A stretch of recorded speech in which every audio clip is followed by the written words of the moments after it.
Hi, welcome to Roll Call. I'm Mike Bonifant. I'm still Steve Crouch. I'm Michael Howe. In God's name, are you? You know, Stephen, I'm pretty good. It's a whole new year. It is. And you know what's sad? The last one by like. Oh yeah. You know what? 16. I got to say, for 16, the country, it probably wasn't the best year for the country. And I don't mean that anything that's happening soon, but it was a rough year for the country. A lot of crap happened in 16. It seemed.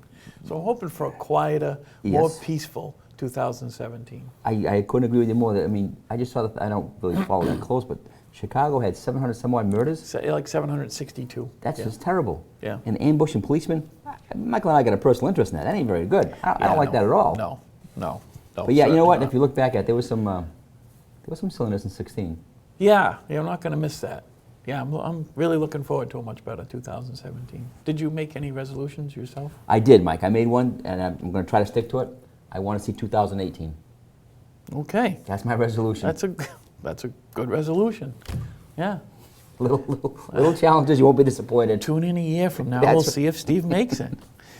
If not, then don't bother. Well, you won't have to make any 18 resolutions if you. That's right. So yeah, I know what that New Year's resolution stuff. That's all just. Yeah. I want to see 2018. They say making resolutions is kind of silly. Really. Yeah. One of my daughters is having a little baby boy. We had a little coming out party. What do they call them? Revealing party. Now you have to have a revealing party. That's right. So Can't we just wait till it's born? Well, what they did, the little charming couple, they had a box of balloons in it. Mm-hmm. So they opened it, and first a blue balloon comes out. I'm like, oh. Then a pink one comes out. My face, they videotaped me. It was twins. That's what I'm saying. I said, you know what I'm saying? Huh? This is payback. I was kind of doing the happy feet dance. Yeah. Now you know. Then I'm thinking, no, because I got to babysit twins. That's, what I'm going to. Not as young as I used to be. You don't need a bigger car. Yeah. But then they played it up good. There was 4 balloons, and they popped them in, and it ended up being a boy. So they played me like a fiddle. Absolutely. They do good. So 2017, I'll have one for this time and one for this time, you'll be full. Yeah. There's always room for one more. We'll absolutely. They got to squeeze a little girl in there somewhere. Well, I had all daughters, so all boys is pretty good too. So far, with my oldest grandson, we're getting in trouble. So I'll give you that. Twice as much more bad stuff we can do. Yeah, this is true. But so the year was crazy. The city was crazy. City did a lot of work was going on in the city. That bridge on Court Street is taking forever. Well, it's actually kind of on schedule though. It's not really running behind. Well, I thought it was behind because of the phone strike. No. Oh, I know. I think they've kind of. I know it was like a long project. Yeah. So and it is hard to build a bridge, build anything when you can't shut it down. You got to keep something open. You couldn't just. Well, I'm sure they could have done a lot quicker. They could just shut it, but they built the Golden Gate quicker. Well, yeah. Tad bigger. Yeah, it's slightly bigger. But that's it's a big bridge, Steve. This is true. Just saying.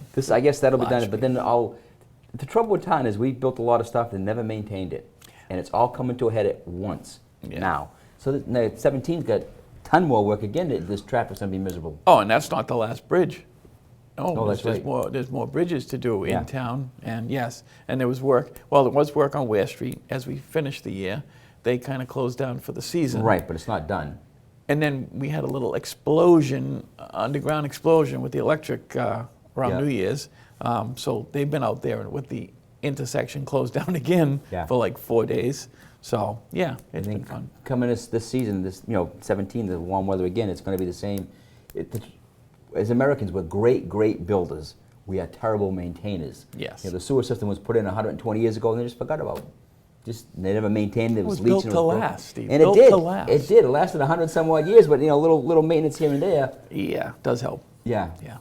So yes, if you're traveling up County Street or 140, you got a little bit of reprieve right now. So we'll see it when spring comes. We'll be back. Yeah, because Hots 4 is getting. Hots 4 Corners is going to start this year. The rest of County Street 140 up past the Home Depot heading towards the railroad tracks in 24 still has to be finished. Right. And then I think there's a big project starting on 138 from the city.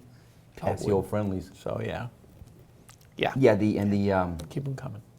Because the railroad tracks, that's at the locks with the trains. They can't just work on it. They have to widen that too. There. At 140. They expect to do. They're going to do that. They said they're going to try to do that overnight, like 3 nights in a row. They're going to shut the roadway down Shut it right you'll down? get detoured at Hartsville Oh, corners, oh. and then at Stevens Street or Route 24, and yeah, you won't be able to get through where the railroad tracks are. Was that last year or the So- year before they did that? Remember in 44 they shut down for a weekend? Oh Yeah. my God, the traffic was unbelievable. It was, but it was the fastest, most effective way to do it. I got to Yeah, give them credit. yeah, It it's does true. work. Yeah. It's just an inconvenience for the people that go that way. And this, they're not talking about shutting it for a whole weekend. They're shutting it a whole weekend, but just at night. Just at night. Open during the day. Yeah. So That's a be busy, little bit busy better. road. Common Yeah. Street has gotten very busy up there. A lot of building, a lot of stuff up there, yeah. yeah, a The lot of mall. cars. A lot of cars go up that way in a day.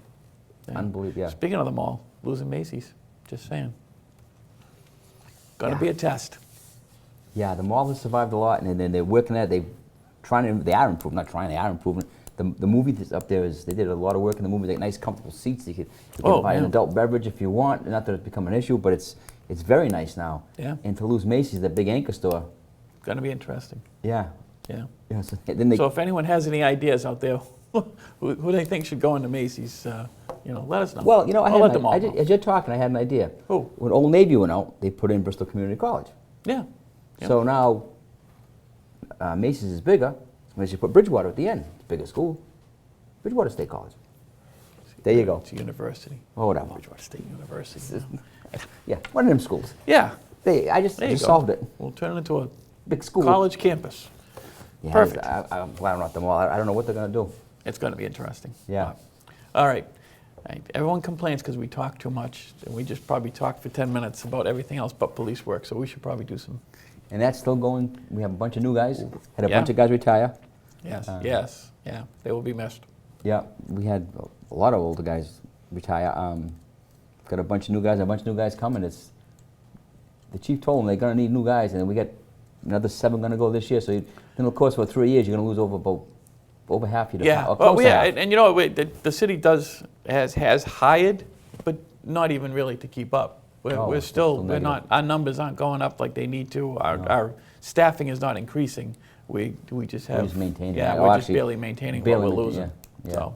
So they have to hire like 10, 12, 15 people a year to keep up. It's or to crazy, get yeah. ahead right Yeah. now. Yeah. So if you're listening, city council, it's on Hire. you. Yeah. All right. Ready? Go ahead, Mike. Once again, I didn't preview these stories, and I got a Jim Dandy right here after you. Go ahead. Excellent, excellent.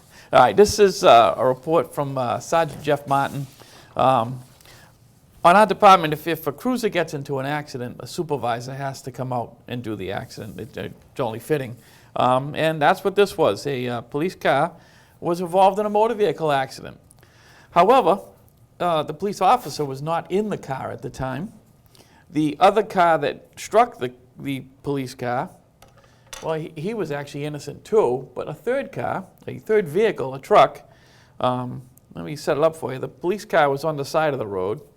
Behind the police car, there was a car exiting a driveway, just waiting to come out into traffic on Spring Street. And a truck came down the street, plowed into the car that was behind the police car, waiting to come out into traffic, which pushed that into the police car. The subject was transported to Morton, the operator of the truck.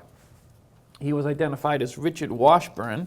When the sergeant went over to speak with him, he noticed a strong odor of alcohol emanating from his breath. When they went over to the hospital to speak with him, he was very uncooperative.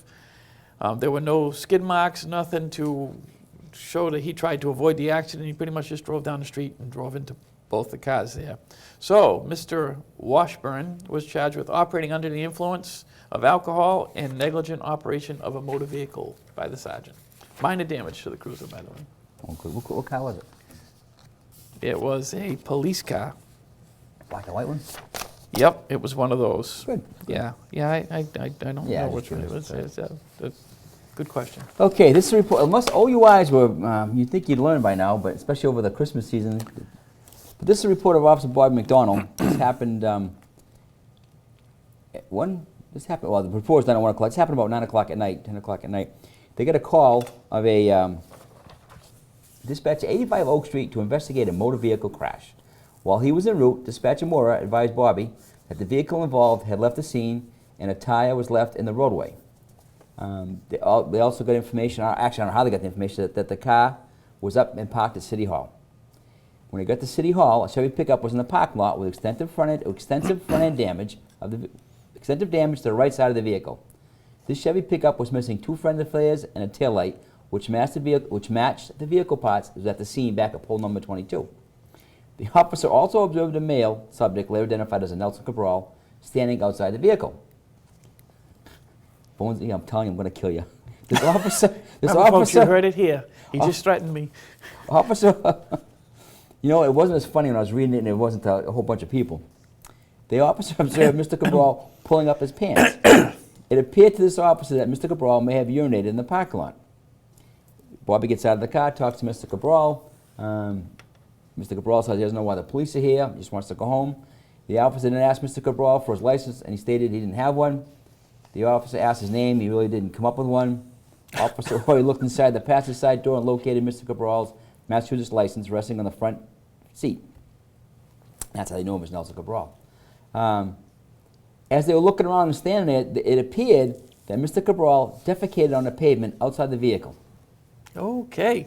Yeah, again, this is what happens when you come late. Okay? They took a picture of this. They placed that in evidence. The officer then asked The Mr. picture, I hope. Yeah, the Okay, picture. just checking. Just checking. Yeah. The officer asked Mr. Cabral if he was injured, and he stated he wasn't driving. They asked Mr. Cabral who was driving, and he said he was, to nobody in particular.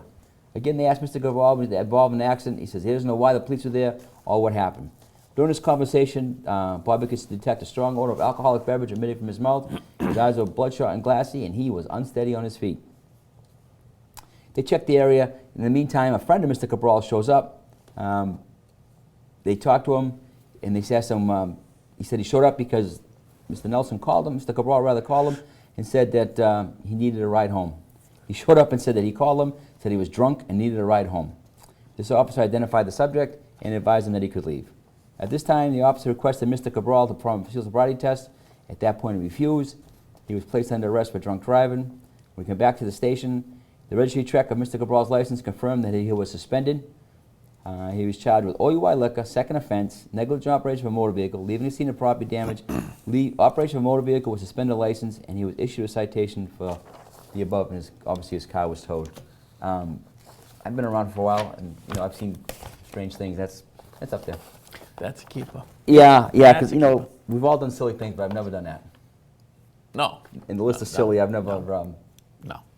No, we'll just leave it at that. Let's. It's going to get bad. Let's move on. Yeah, it's going nowhere. Go in a hurry. This next report is from a report of John Borges. This happened at 196 School Street on New Year's Day. Officers were dispatched for a disturbance there. When they got there, they spoke to a male party outside and then a female party inside the house. When they went in to speak to the female party, there was another male party in there, and he was staying there with her under some certain conditions that he wasn't supposed to be drinking or having any alcohol there. And I guess he was causing a bit of a disturbance in the apartment. She no longer wanted him there because he had been drinking somewhere else that day and come back. So the officers tried to tell this guy, listen, you have to leave. And they got him outside the apartment, and they told him, you just have to go. If you have someone come down and give you a ride, can we give you a ride anywhere? Offered him any kind of conditions, he could to get him out of there. Subject basically refused. Said, no, and when you leave, I'm just going to come back and I'm going to sit on the front porch. They explained to him that that was not going to be acceptable, that you had to leave. The subject started getting loud. He was getting argumentative. He just wouldn't leave.